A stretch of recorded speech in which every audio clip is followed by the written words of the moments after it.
Hello and welcome to the Foilist TV. Here's another highly requested round of 32 bout, Miles Chamley-Watson versus Archer Akhmatkhuzin. As usual, you can find links in the description to both Fencers Who's Who videos, as well as a link to the bout with my commentary on Google Drive. Now, let's take a look at some general analysis. First of all, this is a rematch of the final bout of the 2013 World Championship in men's individual foil.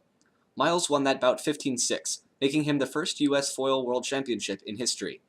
That and a Red Bull sponsorship pushed Miles into a sort of figurehead role for the sport in the US, and he now seems to be a somewhat polarizing figure in the fencing community.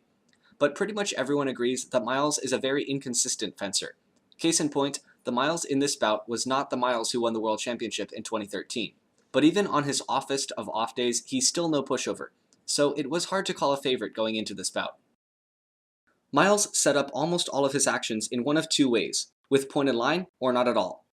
With the point and line, Miles uses his immense reach to keep his opponent at a predetermined distance. This gives him a lot of time to figure out what to do, and he can set up all manner of actions from it. If his opponent searches too strongly, he can counterattack. If his opponent stops, he can attack himself. And if his opponent does everything right, he still has enough time to parry riposte, at least in theory. On the other hand, Miles also has a bizarre tendency to just do an action on the spur of the moment, with no setup at all. This usually manifests as a surprise attack with a balestra or advanced lunge right when the referee says fence. These were very effective in this bout. Sometimes though, he just does a random attack for no apparent reason, or decides to start infighting from too far away or something. In this bout, those actions failed way more than they succeeded, but it certainly kept Akhmatkhuzin on his toes. Akhmatkhuzin is a much more standard foilist. The only standout feature of his fencing was his accelerating beat attack, which he used several times to great effect against his taller opponent. Miles has pretty slow, responsive footwork, which is why he relies on point and line so much. So Archer would just patiently push him down the strip, and as soon as he got a bit too close, he would pull the trigger, going from too far to hit to already hitting, before Miles could even react.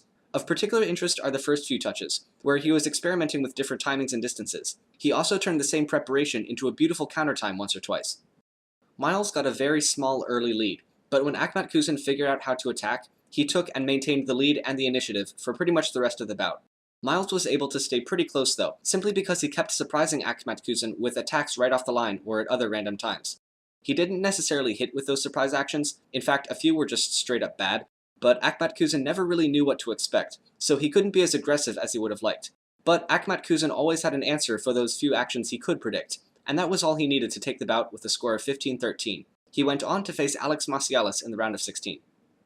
Check out the commentary, and feel free to discuss this bout in the comments. Next up will be Garrick Meinhardt versus Max Van Haster.